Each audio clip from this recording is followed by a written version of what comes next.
I'm Amber, 29 years old, and last month my grandfather left me his entire estate worth over $2 million. The day after the funeral, my mother Patricia demanded I sign it over to her.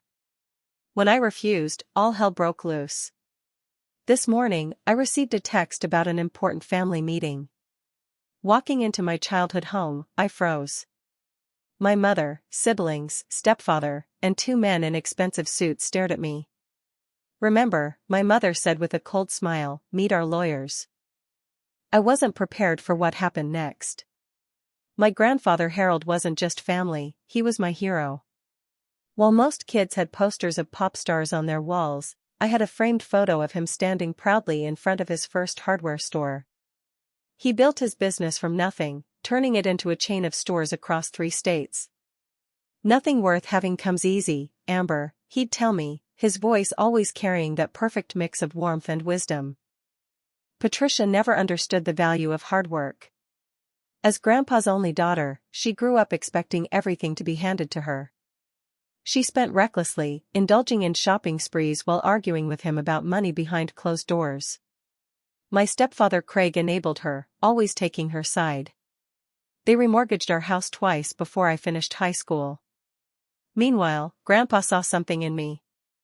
By 13, I was spending Saturdays with him at the store, studying profit margins and inventory reports. He'd pat my shoulder and say, "You notice things others miss." When I told him I wanted to study business in college, he beamed. He offered to pay my tuition in full. But the money mysteriously became family funds. I took out loans instead, working part-time at a bookstore to stay afloat. He'd still visit, slipping envelopes of cash into my backpack when no one was looking. "Don't tell your mother," he'd whisper. "This is between us." After he was diagnosed with congestive heart failure, we had deeper conversations.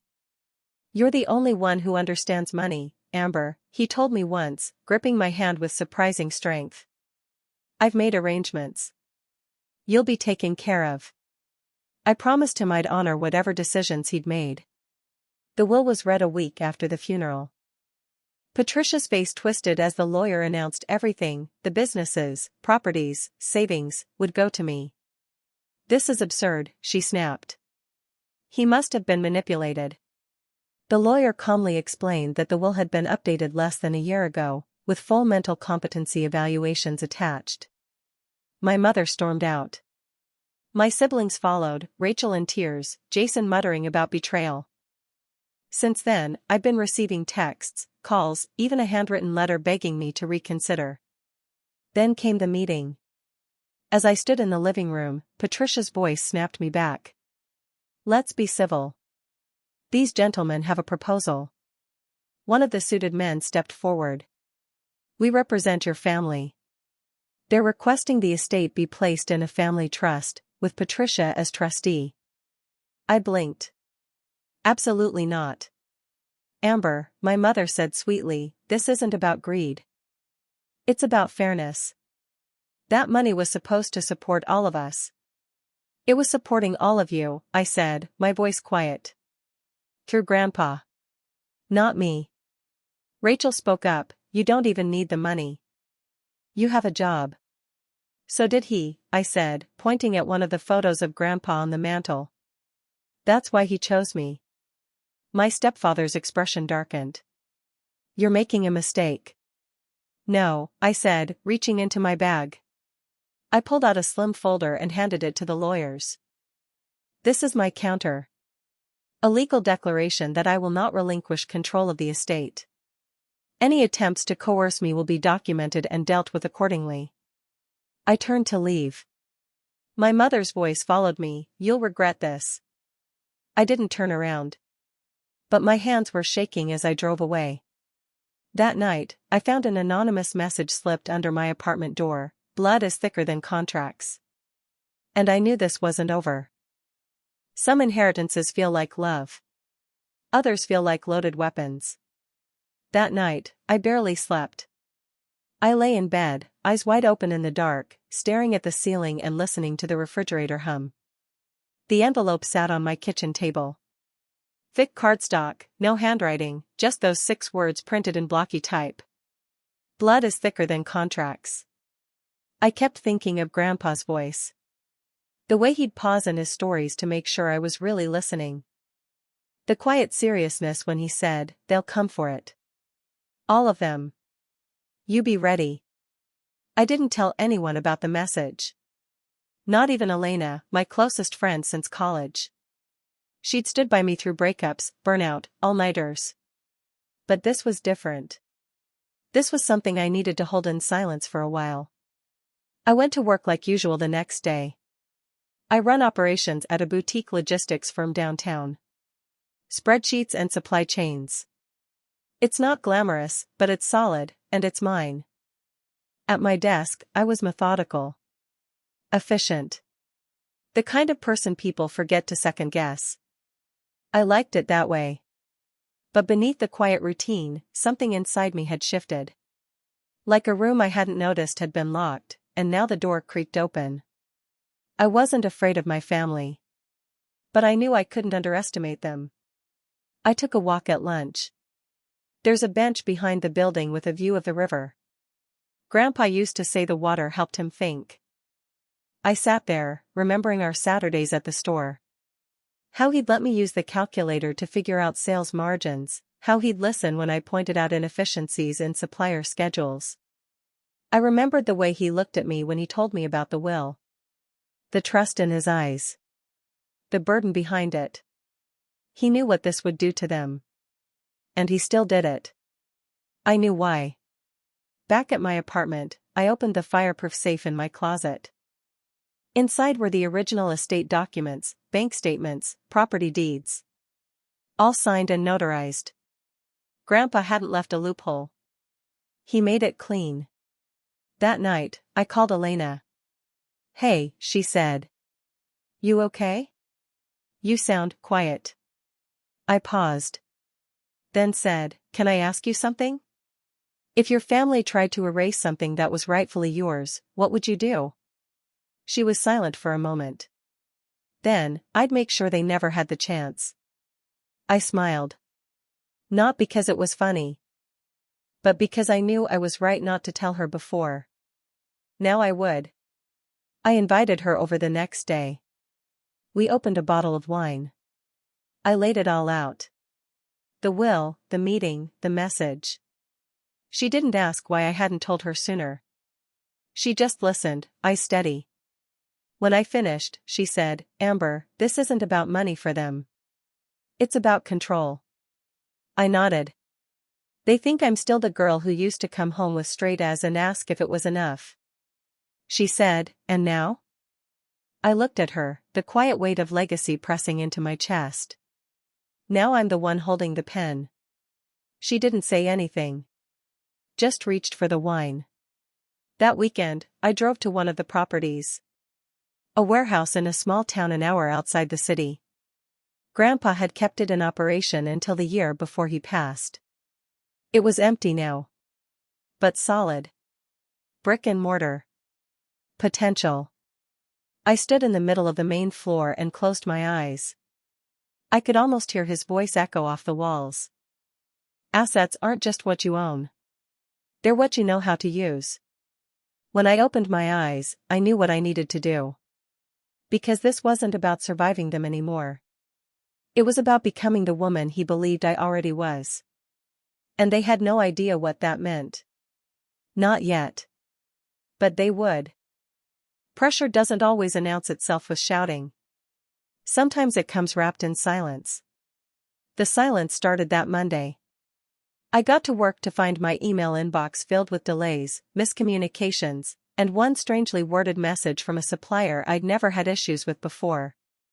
Then Elena texted, "Hey. Did someone from your family call the office? They asked weird questions." I stared at the screen. My stomach tightened. I hadn't told them where I worked. But I also hadn't hidden it.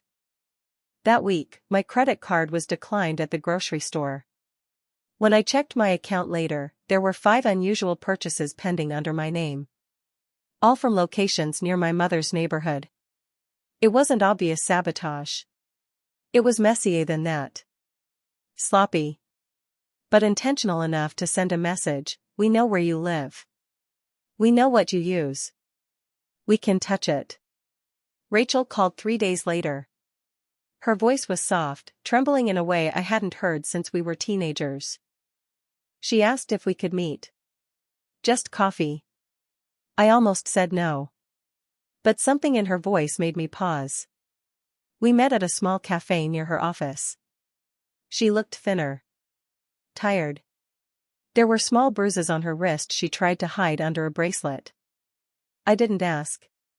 She stirred her coffee for too long before she said, I didn't know what they were planning. I thought it would just be a conversation. I said nothing. She looked at me. Mom's getting worse. She talks about you like you're a stranger who broke in and stole her life. I took a slow breath. She always thought it was hers. Rachel nodded. She wants to drag you into court. Jason found an old email Grandpa sent you about the will. They're saying you manipulated him. That landed like a stone in my chest. That email. It was a simple thank you. Harmless. But twisted out of context? I said, what do you want from me, Rachel? She looked away. Nothing. I just thought you should know. But I saw it in her eyes. Guilt. And something else. Fear. When I left, I didn't go home. I went straight to my lawyer. Miriam had handled the estate since day one. She was sharp, quiet, and precise in a way that made people underestimate her. Until she opened her mouth. She said, they're testing you. They want to see what sticks. I nodded. So I pushed back. Quietly. Miriam pulled out a folder. We file a cease and desist for harassment. Then we protect every document. Digitally and physically. And Amber, you may need to go public. Not with a press release. But with presence. I knew what she meant. They were using silence to isolate me. I needed to make myself real. Unshakable. That night, I stayed late at the warehouse. I cleaned a back office, set up an old desk, and brought in my laptop. I didn't tell anyone. Not even Elena. I wasn't hiding. I was choosing where I wanted to be found. And if they thought the pressure would make me fold, they didn't know me at all. But they were about to. I used to think strategy belonged to boardrooms. Now I know it begins in silence, behind closed doors, while the world keeps moving. The first thing I did was close every account connected to my old life. Bank logins, digital folders, even subscriptions. Anything they might have touched or tracked. I opened new accounts through a different institution and moved every asset, down to the last cent. I reviewed every legal document again with Miriam. We notarized copies and stored them in 3 separate locations. 2 physical, 1 encrypted digital. I documented everything. Paper trails don't lie, and I wasn't going to rely on memory when memory could be twisted. Next, I leased the warehouse under a new LLC, named after the street where Grandpa opened his first shop. It gave me distance. It gave me structure. And it was something I could build on, not just protect. I knew the lawsuit would come. It was only a matter of when. Patricia wasn't a woman who let go, even of things that were never really hers. She needed the illusion that she was still in control. And Jason? He'd become the mouthpiece. The more aggressive one. Emails had started arriving. Demands wrapped in full legal phrasing, copied to generic lawyers I knew they couldn't afford without dipping into lines of credit. Rachel stayed silent. Every morning I checked the cameras I'd installed at my apartment and the warehouse. There were no signs of tampering, but one night I noticed a dark car parked for hours across the street. They were watching. So I started showing up. I posted updates on the businesses. Reopened one of the smaller stores with local hires. Shared photos on social media with professional polish. Not bragging. Just visible. Elena said, they'll see it as provocation. I replied, good. Let them know I'm not hiding. At work, I scaled back to part-time. I needed flexibility. Miriam helped me bring in a junior partner to take on my role. She was good, fresh, and completely outside my family's world. In the evenings, I spent hours at the warehouse, drafting plans. I met with contractors, designers, city inspectors. I was going to turn the space into something alive. A co-working hub and retail showroom for small business owners. The kind of thing Grandpa would have loved. Each step was deliberate. Each moment quiet, purposeful. But even as I worked, I knew something was coming. They weren't quiet anymore. They were waiting. One afternoon, as I left the site, a man stepped out from behind a van. Well-dressed. Familiar. He said, "Amber. My name is Daniel. Your brother Jason retained my firm." I didn't stop walking. He followed. "We have concerns about undue influence. About the state of your grandfather's mind in his final year." I turned. "Then file it." He blinked. "Excuse me?" "File the suit," I said. "Stop circling." He didn't expect that. I drove home that night calm. Focused. But when I entered my apartment, something felt wrong. Not broken. Just shifted. On the counter, one of Grandpa's old ledgers sat open. I hadn't taken it out in weeks. Nothing else was missing. Just a message. Not written. Left. And that's when I understood. This wasn't just about property. They wanted to erase me completely. But I had already drawn the blueprint for something stronger than memory. And they had no idea it was about to go live. I didn't wait for them to make the next move. 2 days later, I filed a petition through my attorney requesting a court-ordered mediation. Not to concede. To document. To bring every whisper, every demand, every threat into a space where it could no longer pretend to be family concern. When the summons arrived at their doorstep, I imagined Patricia's expression. Shock, then fury. She hated to be outplayed. Hated it more when it happened in public. We met at a neutral office downtown. Glass walls, neutral tones, a polite receptionist who didn't know she was watching a family dismantle itself. Miriam sat beside me, serene and silent. Her presence alone made the air feel less sharp. The mediator, a tall man with tired eyes and the calm of someone who'd seen worse, opened the session with a request for civility. Jason spoke first. His voice clipped, rehearsed. He said, "We believe Amber took advantage of our grandfather's deteriorating mental state." I replied, "There are 3 evaluations in the will file. Independent. All signed within 6 months of its execution." He didn't answer that. Just clenched his jaw. Patricia leaned forward. She said, "He never would have left me with nothing. I was his daughter." I didn't respond. Let silence fill the space between us. Let her words hang in the air, brittle and sour. The mediator asked what outcome they wanted. Patricia said, "A full revocation of the will and transfer of the estate into a shared trust." Jason added, "With equal shares among heirs." Rachel said nothing. Miriam slid a folder across the table. Inside were records, emails, voicemails, written threats, and copies of the unsigned letters they'd sent. Not just since the will was read. Some dated back years. Documented patterns of financial coercion toward my grandfather. Evidence of pressure, manipulation. The mediator looked up. His face didn't change, but the air shifted.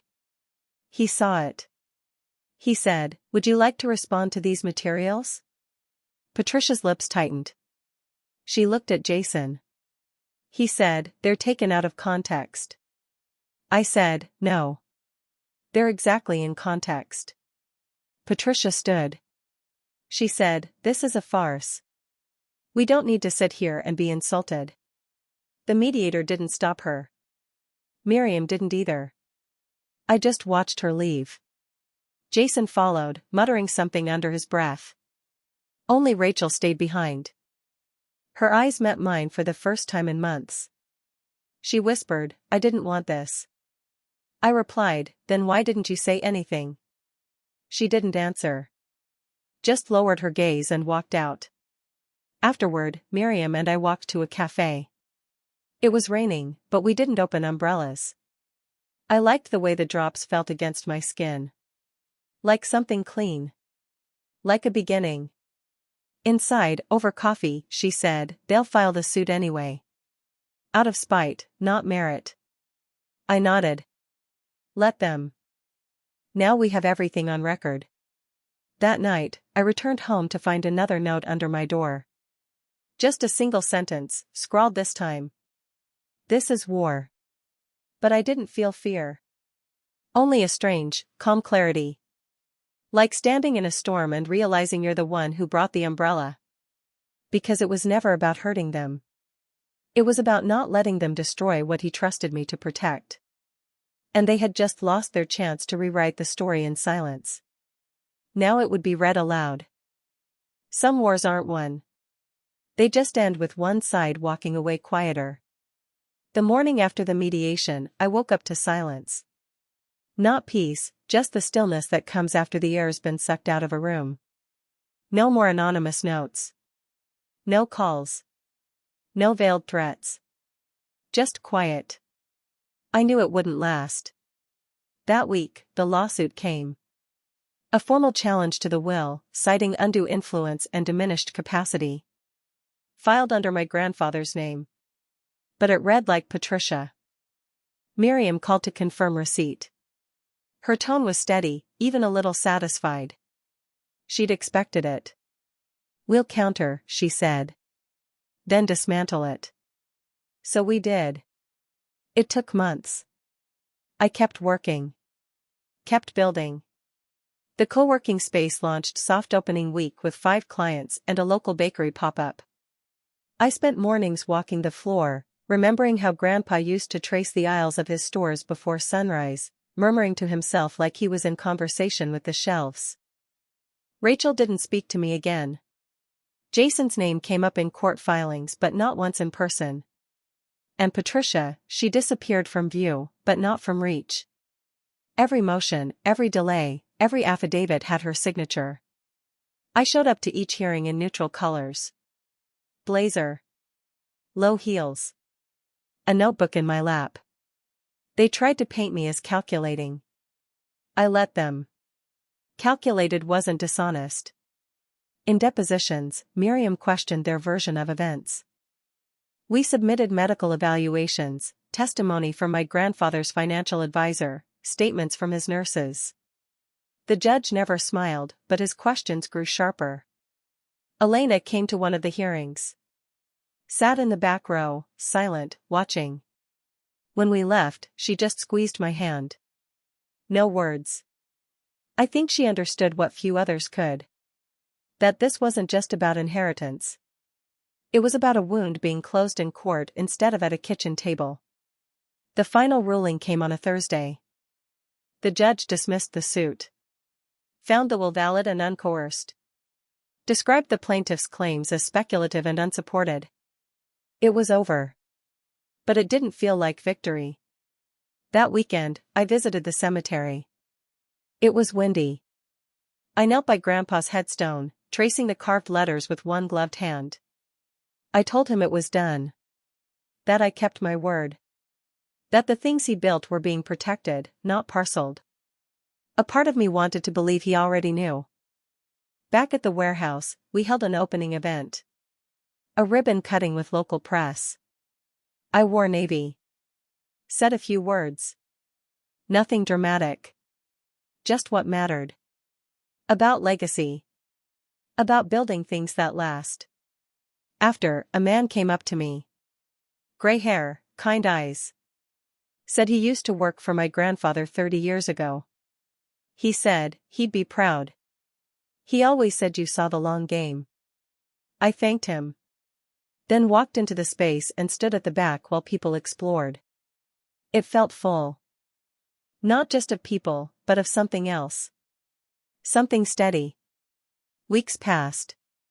Jason called once. No voicemail. I didn't call back. Rachel sent a short email. Apologized. Said she didn't know how to fight them. I read it twice. Then closed the tab. Some bridges aren't burned. They're just left untouched so long they fall on their own. Patricia never reached out. But through a contact, I heard she sold the house. Downsized. Rumor was they were in debt. I didn't gloat. I didn't celebrate. I just acknowledged it like weather. The kind of storm that passes whether you brace for it or not. In late spring, I had the bench by the river engraved. The one where Grandpa and I used to sit. It read, "To those who see the long game." Quiet words. But true. Because legacy isn't loud. It's built in the everyday. In contracts. In discipline. In the quiet strength not to give away what was never meant to be shared. But the part they'll never understand, the part one almost missed myself, is that it wasn't about what I received. It was about who I became in holding it. And as the sun slipped behind the trees that evening, I finally let out the breath I hadn't realized I was holding. Not because I'd won. But because I hadn't given myself away. And that was the real inheritance. Grief doesn't end when the conflict does. Sometimes it begins there, quietly.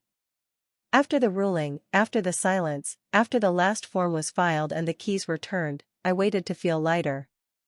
I didn't. Not at first. People talk about closure like it's a moment. Like something slams shut with finality and you exhale and move on.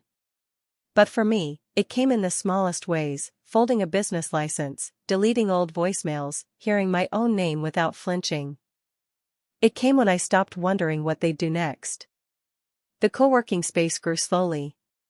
Not explosive, not headline-worthy, but real. People came.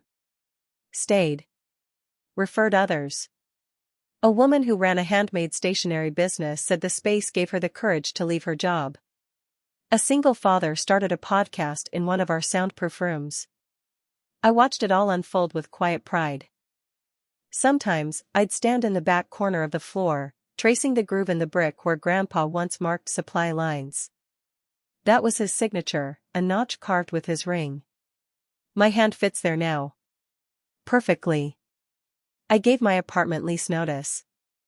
Bought a modest house outside the city. 2 bedrooms. Overgrown yard. A porch just wide enough for a chair and a small table. Elena helped me repaint the kitchen. We played old Motown records and didn't talk about any of it. She just handed me the roller and said, "New walls, new chapter." I kept the ledger. The one they'd moved. I never figured out how they got in. But I don't need to. It's just a symbol now. I placed it in the new office, inside a glass case. Not as a threat. As a reminder. Miriam called me one evening to ask if I'd consider speaking on a panel about estate resilience. I said no.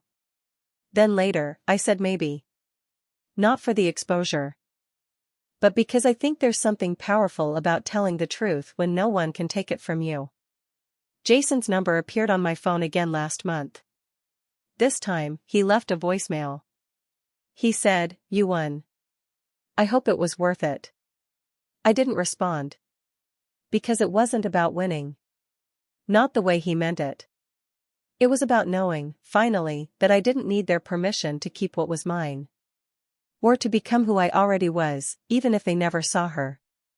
Rachel sent a card. Not a letter. Just a folded piece of cream paper with a pressed flower and 3 words, "I'm so sorry." I placed it in the drawer with the first business plan Grandpa and I wrote together. It felt right, somehow. 2 unfinished stories, folded next to each other. Spring came late this year. The river rose high after the thaw. I walked to the bench again. The one I'd had engraved. Someone had left fresh daffodils tucked beneath it. I sat there for a long time. A couple passed behind me, their child laughing as he pointed at a squirrel darting across the path. The sound of it settled something inside me. There's a kind of peace that doesn't announce itself. It just arrives. After you've done the hard thing.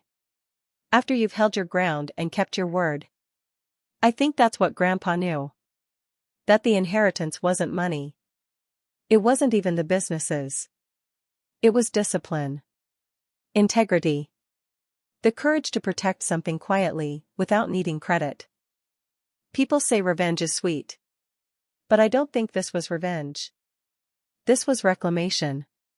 And as I watched the river move, slow and certain, I felt the weight of it all slip back into the current. Not gone. Just carried. Exactly where it belonged.